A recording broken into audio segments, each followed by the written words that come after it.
Hey guys, DC Network here, coming at you with another video. Last year, being 2024, was the year that Bakugan was cancelled once again. As we all know, Bakugan was rebooted for a second time, introducing what is known as Bakugan Generation 3, which was a weird mix-up of Bakugan fused with Beyblade. Just the brand itself seemed to have lost its identity with Generation 3, in what seemed like a panic move by Spin Master to try to reinvigorate and just try to artificially increase the toy sales by introducing a weird new gimmick into Bakugan. Gone was the days of attributes or elements from Gen 1 and Gen 2, where you had Pyrus, Aquos, Darkus, Chaos, Subterra, and Ventus, or if you're in Gen 2, swap out Subterra for Aurulus. Gone were those days introducing the clan system, where you have the Aquatic clan for the aquatic creatures, the Dragon clan for the dragon creatures, the Insect clan for the insects, and then the Misfit clan for the misfits who don't fit into any other clan or want to be their own clan. And there's a bunch of other clans as well, but that's just the gist of it. Well, that was all canceled because it was an absolute complete and utter failure of a reboot, a complete and utter failure of a generation. But I actually discovered something today that is rather fascinating to me. So as we all know, Bakugan Generation 3 served as the, new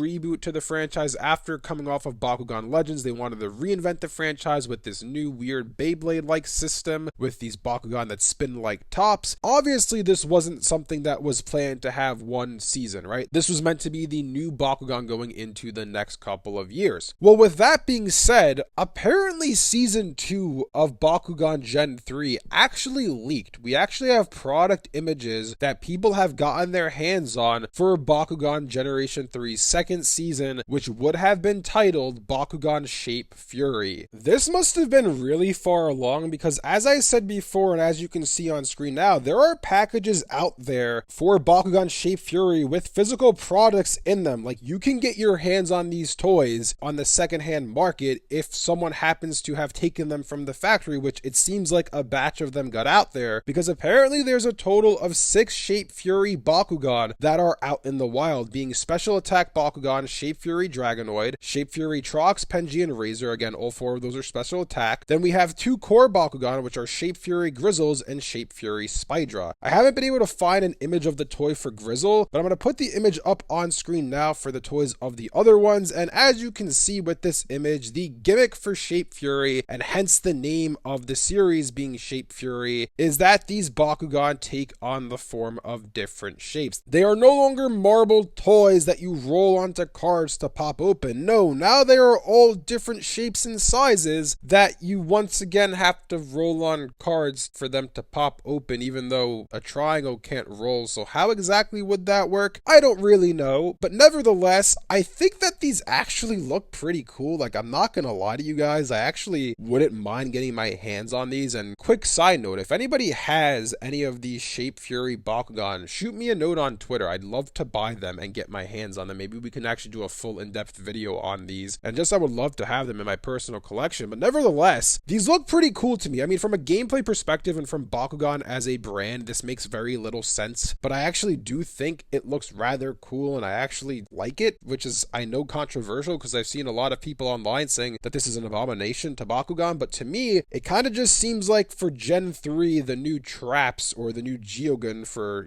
Gens 1 and 2 respectively, Bakugan of different shapes, instead of making a side line of Bakugan that, hey, this one's a triangle and it's a trap, or this one's a cylinder and it's a Geogun, they're deciding let's just make them regular Bakugan and call them Shape Fury, that, oh, these are the Bakugan of different shapes. It's a new take on the whole trap system or Geogun system. Again, from a gameplay perspective, from the core aspect of Bakugan, this doesn't make much sense, but then again, neither does any of Gen 3. It doesn't make sense that Bakugan spin like Beyblade now. It doesn't make sense that you have to put ripcords into the bottom of them to spin them like tops. That never made sense, so this is very well in line with what Gen 3 was. As we go through these images, as I said before, there are 6 total Bakugan that are out there. First up here is Dragonoid. They have 2 images of him with his Galaxy version and his regular version, and these are all coming from Pitfall Cup 1190 on Reddit, so shout out to them for actually getting their hands on this. Apparently they spent $15 on Mercari to buy these off of some family, so that's pretty interesting. That's how these got out into the wild. But yeah, we have Dragonoid here, who you can see has a interesting design. Again, it's rather weird that these Bakugan aren't squares anymore. I don't even know what shape Dragonoid is. It's just some weird abomination, honestly. Then we have Razor, who Razor actually does have a packaging as well attached to it. And Razor, it seems like, kind of looks like Killer Whale to me from Gen 2. Again, it looks rather cool. I like the color scheme of it. And also as well, you can see with these Bakugan that those little midsections that are on the special attack Bakugan for you to spin them like tops, they actually have, it seems like, the clan symbol on them, and they are of a different shape than what we saw from the regular Season 1 Gen 3 Bakugan. Next up, we have Penji, who it kind of looks like an igloo, I guess, which is kind of fitting given that it's a penguin, so it turns into like this triangular igloo type thing when you close it up. Again, this just is all rather strange to be seeing, but also to me, I think it looks really cool at the same time. And last but not least, for your special attack Bakugan, we have Trox, and Trox just looks like a dinosaur again, but this time around, it's some weird shape similar to what Dragonoid is. I don't even know again what shape that is, but it's rather strange. And then for the core Bakugan, as I said before, Grizzle does not have an image that is out there that I can find, but Spydra does, and this is what Spydra looks like in Generation 3's second season Shape Fury. Shout out to Cybro Frost on Reddit for posting these images online. And yeah, that's what we have for Shape Fury Bakugan. And again, it's a rather weird next step for the future of Bakugan because they are no longer marbles, which has literally been the core of the entire franchise. No, now they're coming in different shapes and sizes, and they're called Shape Fury Bakugan. I'm not exactly sure how, the whole splitting in half gimmick would have worked this time around, because apparently they do still split in half, but if they're two different shapes, if you have one that's a square and one that's a triangle, how exactly are you going to mix and match them? I'm not really too sure about that, but nevertheless, that's what they were going for with Shape Fury. And yeah, I think this is kind of just the epitome of why Generation 3 failed, and that's just because, as I said before in a recent video when we discussed why Generation 3 failed, Spin Master tried to make Bakugan something that it wasn't. They tried to make it a rival to Beyblade because, oh, they spin like Beyblade now, and in this case, they're trying to make them into different shapes and sizes. For what purpose? I don't know. I'm assuming from a gameplay perspective, this would have had nothing to do with the gameplay. It's just, hey, these are toys that look pretty cool. Let's just make them and see how they sell. It's rather unfortunate that these never actually made their way to store shelves, because I would love to get my hand on these. As I said before, if you happen to own some of these and you're looking to sell them, hit me up on Twitter. I'd love to buy them, or leave a comment in the comment section of this video and let me know. Hopefully I see it and we can make something work out there. But yeah, again, this is just a rather weird direction that the second season of Generation 3 was taking, titled Shape Fury. Anyways, let me know down in the comment section below what you guys think about all this. What do you guys think about Bakugan Shape Fury as the second season of Gen 3? I'm kind of curious, if this was their take on Traps or Geogen in Gen 3, what would have Battle Gear or the armor looked like in Generation 3 for a third season? Would it have just been something that was built into the Bakugan themselves? Of course, we're never going to know because we're not getting a third season for Gen 3. We're not even getting Season 2 Shape Fury. If you guys enjoyed this video, be sure to leave a like and subscribe to see more content like this from DC Network. Thanks for watching, and I'll see you guys next time.